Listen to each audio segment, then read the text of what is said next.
তোমাদের আগের একটা ব্লগে শেয়ার করেছি আমরা কিন্তু রোহিণী হয়ে কার্শিয়াং হয়ে পৌঁছে যাব শিলং।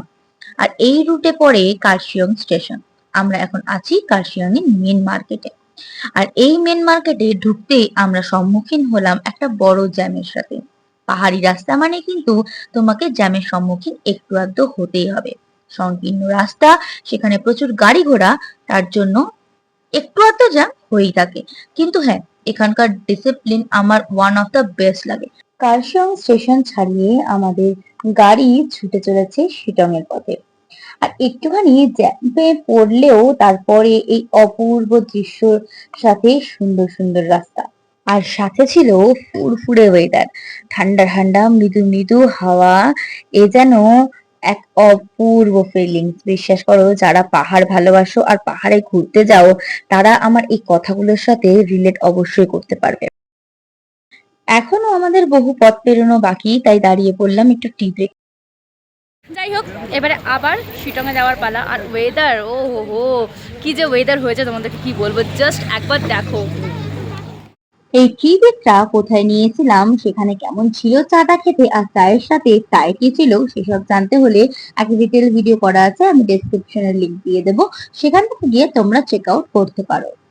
গরম গরম চা এনজয় করার পর এই একটা মনোরম ওয়েদার পেলে কার না ভালো লাগে, যেখানে কিনা মেঘ তোমার গায়ে হালকা স্পর্শ করে বেরিয়ে চলে যাবে। এই এক কিন্তু অদ্ভুত ফিল। যারা পাহাড়ে গেছো বা পাহাড়কে ভালোবাসো, তারা এই কথাটা কিন্তু রিলেট করতে পারবে। টি ব্রেকের পর আবার আমাদের গাড়ি ছুটে চলেছে শিটং এর পথে। আর এই শিটং হলো আমাদের ওয়েস্ট বেঙ্গলের কমলা লেবুর গ্রাম। এককালে এই শিলং কিন্তু কমলালেবু উৎপাদনের জন্য শীর্ষস্থানে ছিল, কিন্তু রিসেন্ট স্টাডিজে আমি জানতে পারলাম যে কিছু ফাঙ্গাল ইনফেকশনের জন্য রিসেন্টলি এখন শিলং এর যে কমলালেবুগুলো উৎপাদিত হয়, সেই উৎপাদিত কমলালেবু কিন্তু এক্সপোর্টের থেকে একটুখানি বিরতই আছে। আর এখানে অ্যাপ্রক্সিমেটলি প্রায় 1/4 কমলালেবু আগে চাষ হতো, যেটা এখন অনেকটাই বিরত আছে। যাই হোক, আমরা এই সুন্দর রাস্তাগুলো পার করে যাচ্ছি শিটং এর পথে। কার্শিয়াং থেকে বেরিয়ে কিছুটা রাস্তা ভালো পেলেও তারপরের রাস্তাগুলো মোটেও ভালো না। এখানে দেখতেই পাচ্ছ এবড়ো খেবড়ো রাস্তা, কিন্তু অনেকটাই ভাঙা। তো আর মোটামুটি রাস্তা কিন্তু জঙ্গলের ভেতর ঢুকতে চলেছে।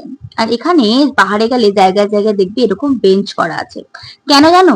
যারা বিভিন্ন রকম জঙ্গলে গিয়ে কাজ করে, তারা কিন্তু হেঁটেই তাদের পথ অতিক্রম করে, তার জন্য তাদের রেস্ট নেওয়ার জন্য এইসব জায়গা করা রয়েছে। যাই হোক, আমরা যত শিটং এর পথে এগিয়ে যাচ্ছি, তত রাস্তা খারাপের সাথে সাথে ঘন কুয়াশা ঢাকা বিভিন্ন পথ পাচ্ছি। কারণ কার্শিয়াং থেকে শিটং কিন্তু অনেকটাই ওপরে। শিটং এর উচ্চতা প্রায় 4000 ফুট। তাই বুঝতেই পারছো কতটা ওপরে শিটং।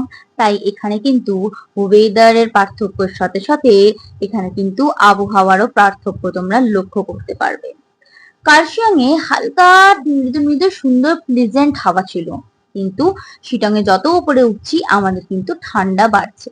কেন কিনা অল্টিটিউড যত উপরে হবে মানে উচ্চতা যত উপরে যাবে, আমরা জানি আবহাওয়ার চাপ ও তাপ দুটোই কিন্তু পরিবর্তনশীল, মানে চাপও কমে যায় এবং তাপও কমে যায়। তাই পাহাড়ি দেশে কিন্তু অলওয়েজ যখনই যাবে তোমরা মৃদু মৃদু ঠান্ডা পেয়েই থাকবে। শিটং কিন্তু দার্জিলিং এর আন্ডারেই পড়ে, কিন্তু এটা কিন্তু একদমই একটা গ্রাম্য পরিবেশ। আগে শিটং নামটা কিন্তু অনেক লোকের কাছে অচেনাই ছিল, কিন্তু এখন শিটং বলতে এক কথায় লোকে চেনে। কেন জানো?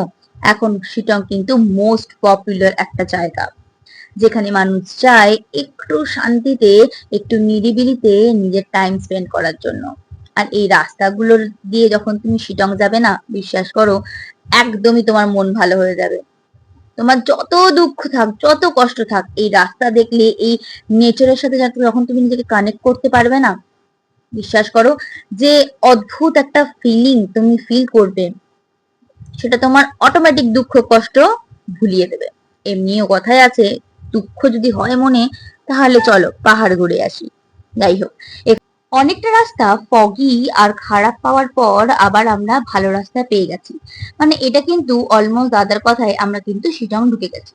শিটং 3 ভাগে বিভক্ত, শিটং 1, 2 and 3, মানে লোয়ার শিটং, মিডল শিটং আর একটা হলো আপার শিটং।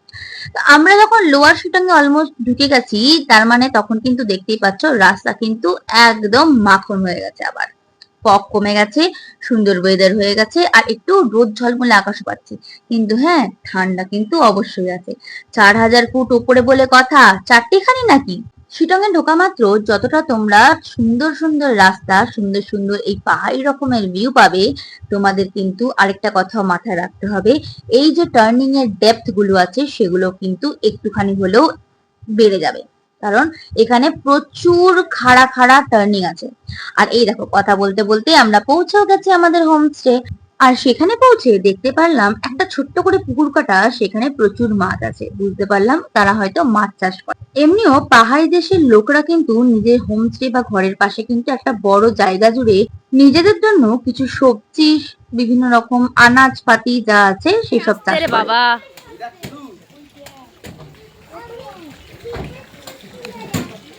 আমরা এখন পৌঁছে গেছি শিটংয়ে। আমাদের যে হোমস্টেটা আছে সেটা হলো শিটং 2 এ। আর হোমস্টে রিভিউ তো অবশ্যই দেবো, আপাতত খুব টায়ার্ড, তো ব্লগটা এখনকার মতো এখানেই শেষ করছি। আবার নেক্সট ব্লগে দেখাবো, ততক্ষণের জন্য টাটা। ভিডিওটা ভালো লেগে থাকলে অবশ্যই like, share and subscribe for more such videos.